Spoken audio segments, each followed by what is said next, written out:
Welcome students. आज का हमारा टॉपिक है classification of accounts and golden rules of accounting. Accounts को दो पार्ट्स में डिवाइड किया जाता है, पर्सनल अकाउंट्स और इम्पर्सनल अकाउंट्स। पर्सनल अकाउंट्स आगे तीन तरह के होते हैं, natural personal accounts, artificial personal accounts और रिप्रेजेंटेटिव पर्सनल अकाउंट्स। इसी तरह जो इम्पर्सनल अकाउंट्स होते हैं वो फिर दो प्रकार के होते हैं, रियल अकाउंट्स और नॉमिनल अकाउंट्स। रियल अकाउंट्स को हम फिर दो पार्ट्स में डिवाइड करते हैं, टेंजिबल अकाउंट्स और इनटेंजिबल अकाउंट्स। अब हम डिटेल में स्टडी करते हैं कि ये अकाउंट्स होते क्या हैं। नंबर 1 है हमारा पर्सनल अकाउंट। पर्सनल अकाउंट हम किसको कहते हैं कि वो अकाउंट्स जो किसी सोसाइटी, क्लब, हॉस्पिटल, फर्म या इंडिविजुअल्स, ह्यूमन बींग्स जो हैं उनके साथ रिलेटेड हो, तो उसको हम पर्सनल अकाउंट्स कहते हैं। जो भी हॉस्पिटल्स, क्लब्स या सोसाइटीज या फर्म्स या कोई इंडिविजुअल जो है अपने अकाउंट बनाता है तो उन अकाउंट्स को हम पर्सनल अकाउंट्स कहते हैं। तो पर्सनल अकाउंट्स तीन तरह के होते हैं। नंबर 1 है natural personal account. Natural personal account किसके अकाउंट होते हैं? Persons who are created by God. जैसे राम का अकाउंट, श्याम का अकाउंट अगर है उसको हम पर्सनल अकाउंट्स गिनेंगे। ये ह्यूमन बींग्स के अकाउंट्स होते हैं, तो इसको हम नेचुरल पर्सन कहते हैं क्योंकि ह्यूमन बींग्स क्या है, दे आर नेचुरल पर्सन्स। तो इसीलिए इनके अकाउंट्स जो हैं उनको हम नेचुरल पर्सनल अकाउंट्स के नाम से जानते हैं। सेकंड है artificial personal accounts. Artificial personal accounts क्या है कि वो पर्सन्स जो नेचुरल ह्यूमन बींग्स नहीं है but they are created in the eyes of law. ये कानून के नजरों में ये आर्टिफिशियल पर्सन्स हैं। ये कौन से होते हैं कि जैसे बैंक्स हैं, इंश्योरेंस कंपनीज हैं और क्लब्स हैं और कंपनीज हैं जो कॉरपोरेट बॉडीज हैं, फर्म्स हैं, ये सारे क्या हैं, ये इम्पर्सनल अकाउंट्स होते हैं। ये है these are the persons which are created in the eyes of law. ये आर्टिफिशियल पर्सन्स होते हैं। तो जैसे कोई बैंक है तो उसके जो अकाउंट्स हैं वो बैंक अकाउंट्स कहलाएंगे। अगर इंश्योरेंस कंपनी है तो उसके अकाउंट्स को हम कहेंगे इंश्योरेंस कंपनीज अकाउंट्स। ऐसे अगर कोई क्लब है तो उसके अकाउंट क्या बन जाएंगे, क्लब्स अकाउंट्स। थर्ड है रिप्रेजेंटेटिव पर्सनल अकाउंट्स। रिप्रेजेंटेटिव नाम से पता चल रहा है कि रिप्रेजेंटेटिव जब ये रिप्रेजेंट करते हैं पर्सनल अकाउंट्स को, तो ये कौन से अकाउंट्स हैं, ये ग्रुप ऑफ पर्सन्स के अकाउंट्स होते हैं। सपोज जैसे सैलरी है, एक कंपनी है तो उसमें जो सैलरी है वो क्या है, बहुत सारे एम्प्लॉयज हैं उनको हम सैलरी देते हैं। तो यहाँ जैसे मैंने लिखा कि सैलरी आउटस्टैंडिंग। आउटस्टैंडिंग का मतलब है कि ड्यू हो गई है पर अभी हमने पेमेंट उसकी नहीं की। तो जैसे सपोज किसी कंपनी में 100 एम्प्लॉयज हैं तो उनकी जो सैलरी है ड्यू कब होती है, फर्स्ट को, कि सैलरी हमारी ड्यू जो है फर्स्ट ऑफ एवरी मंथ को ड्यू हो जाती है। पर मैक्सिमम जो कंपनीज होती हैं जो 1 तारीख को ना देकर कोई 4 को दे रहा, कोई 5 को दे रहा, कोई 2 को दे रहा, मतलब एक को बहुत कम जो सैलरीज अकाउंट्स में पड़ती हैं। तो फिर जितने दिन बचे 1 से लेकर 7 दिन, फिर क्या हो गया, इन दिनों के लिए उनकी सैलरी क्या थी, आउटस्टैंडिंग थी। तो फिर ये सैलरी आउटस्टैंडिंग हम 100 अगर पर्सन हैं तो हम 100 का अकाउंट नहीं बनाएंगे कि इसकी सैलरी आउटस्टैंडिंग, इसकी सैलरी अभी नहीं गई। तो हम इकट्ठा जो है ग्रुप ऑफ पर्सन की एक अकाउंट बना लेते हैं कि जो कि सैलरी अकाउंट होता है, और उस सैलरी अकाउंट में जो सैलरी है वो क्या होगी, हमारी एक रिप्रेजेंटेटिव पर्सनल अकाउंट में वो सैलरी चलेगी। ऐसे रेंट आउटस्टैंडिंग है कि रेंट अगर हमने कई रेंट्स देने हैं, कई कैटेगरीज के रेंट हैं, तो उनका हम एक रेंट अकाउंट बना लेते हैं। ये रेंट अकाउंट अगर बन जाता है तो फिर वो क्या बन जाता है, रिप्रेजेंटेटिव पर्सनल अकाउंट। नेक्स्ट है रियल अकाउंट्स। रियल अकाउंट्स क्या है कि रियल अकाउंट्स वो अकाउंट्स होते हैं जो एसेट्स और प्रॉपर्टीज के साथ रिलेटेड होते हैं। तो ये भी दो टाइप के होते हैं, टेंजिबल रियल अकाउंट्स और intangible real account. Tangible real accounts कौन से होते हैं कि वो थिंग्स जो हम टच कर सकते हैं, फील कर सकते हैं या उसको देख सकते हैं फिजिकली।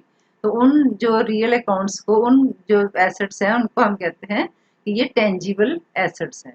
तो ये क्या हो गया, फर्नीचर है, प्लांट एंड मशीनरी है, बिल्डिंग है, लैंड है, ये सारे टेंजिबल रियल अकाउंट्स की कैटेगरी में आते हैं। तो इनके जो अकाउंट्स होते हैं उनको हम क्या कहते हैं, जैसे कैश अकाउंट, कैश भी क्या है, ये एसेट है, करंट एसेट है, तो कैश अकाउंट हो गया।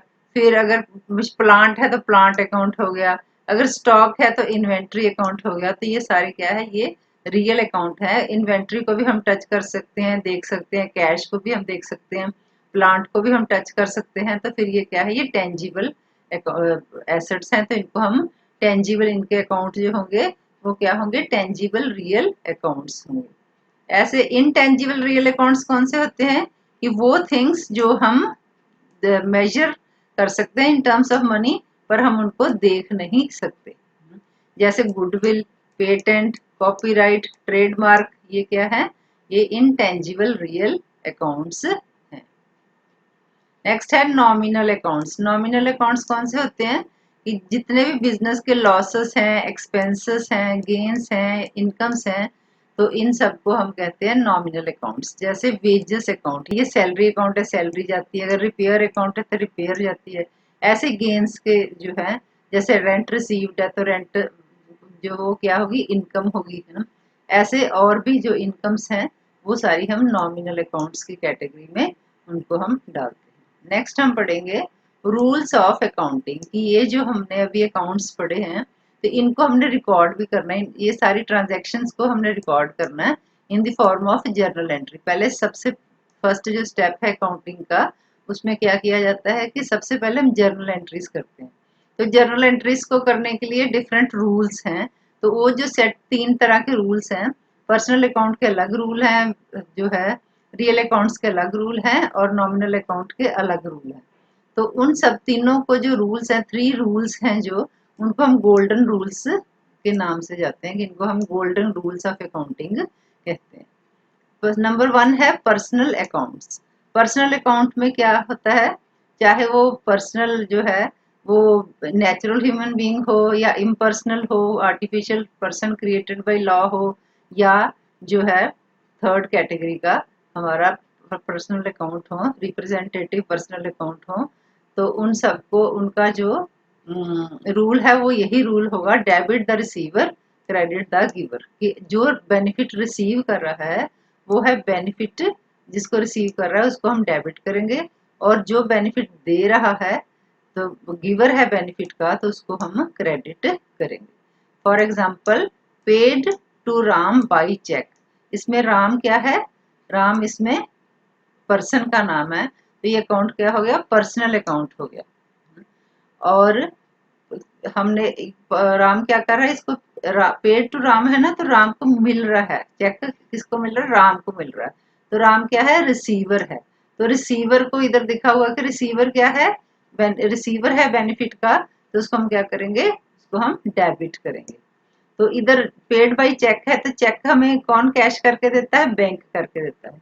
तो बैंक क्या है, बैंक आर्टिफिशियल पर्सनल अकाउंट है, क्योंकि बैंक क्या है, it is a person created in the eyes of law. Actually ये person human being, actual human being नहीं है, पर ये क्या है, artificial person who is created in the eyes of law. तो इसलिए फिर ये क्या हो गया, ये भी पर्सनल अकाउंट है, पर है क्या, ये आर्टिफिशियल पर्सनल अकाउंट। तो इसमें जो बैंक है ये राम को चेक कैश करके दे रहा है, पैसा कहाँ से मिलेगा, बैंक से मिलेगा राम को। तो बैंक क्या हो गया, गिवर हो गया। तो गिवर को इधर क्या है, गिवर को क्या करते हैं, क्रेडिट करते हैं, तो इसका अकाउंट क्रेडिट हो जाएगा।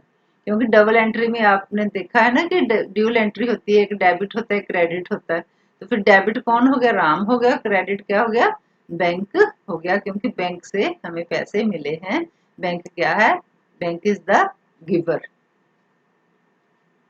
नेक्स्ट है रियल अकाउंट्स। रियल अकाउंट्स का क्या रूल है, रियल अकाउंट कहता है debit what comes in, credit what goes out. कि जो भी इन बिजनेस जो कुछ आ रहा है उसको हम क्या करते हैं, debit what comes in, debit करते हैं, और जो बिजनेस में से जा रहा है उसको हम क्या करते हैं, क्रेडिट करते हैं। अब एग्जांपल देखते हैं इसका। Furniture purchased in cash, furniture हमने परचेज किया, कैश में किया, तो डेबिट व्हाट कम्स इन है ना, तो आया क्या हमें, फर्नीचर, और गया क्या, कैश ना। तो फर्नीचर क्या है, ये रियल अकाउंट है।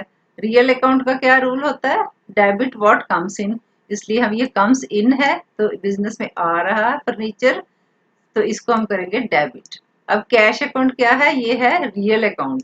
तो रियल अकाउंट जो है इसमें हो क्या रहा है, ये रियल अकाउंट कैश हमारा जा रहा है, ये जा रहा है डेबिट। तो डेबिट, तो फिर इसमें हम क्या करेंगे, क्योंकि जा रहा है तो इसको हम कर देंगे क्रेडिट। नेक्स्ट है सोल्ड गुड्स ऑन कैश, एक और एग्जांपल है, फॉर ₹5,000। तो इसमें क्या है, सोल्ड गुड्स में गुड्स जा रही हैं और कैश आ रहा है। नेक्स्ट है नॉमिनल अकाउंट। नॉमिनल अकाउंट कौन से अकाउंट्स होते हैं, जो एक्सपेंस, लॉसेस, गेन्स और इनकम से रिलेटेड होते हैं, और ये इनकम स्टेटमेंट से रिलेटेड आइटम है। तो इसमें क्या रूल है, debit all expenses and losses, credit all incomes and gains. For example rent paid in cash ₹5,000 है ना, ये रेंट क्या है, रेंट हमारे लिए एक्सपेंस है क्योंकि हम पे कर रहे हैं।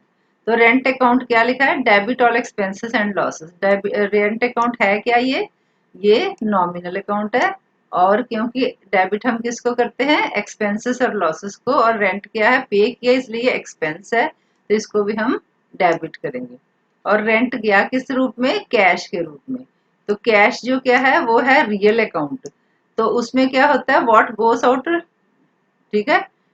तो उसको हम, ये गोस आउट का रूल लगेगा कि कैश हमारा जा रहा है, तो इसको हम करेंगे क्रेडिट। अगला एग्जांपल, डिस्काउंट रिसीव्ड ₹2,000। तो डिस्काउंट हमने रिसीव किया, तो ये क्या है, इनकम। तो इनकम को हम क्या करते हैं, credit all incomes and gains. तो डिस्काउंट रिसीव्ड क्या हो जाएगा, ये नॉमिनल अकाउंट है और ये credit all incomes and gains होता है, इसलिए ये क्रेडिट हो जाएगा। और कैश जो है वो क्या है, रियल अकाउंट है, हमें डिस्काउंट रिसीव किस रूप में होगा, कैश के रूप में। तो इसलिए जो ये कैश अकाउंट है ये रियल अकाउंट है। रियल अकाउंट का क्या होता है, व्हाट कम्स इन का क्या रूल है, डेबिट, ठीक है। तो इसलिए कैश अकाउंट हमारा डेबिट हो जाएगा। तो स्टूडेंट्स आज के लिए इतना ही। अगर कोई आपको टॉपिक में से कोई कंटेंट समझ ना आया हो तो आप मुझे कमेंट सेक्शन में क्वेश्चन पूछ सकते हैं। Thank you.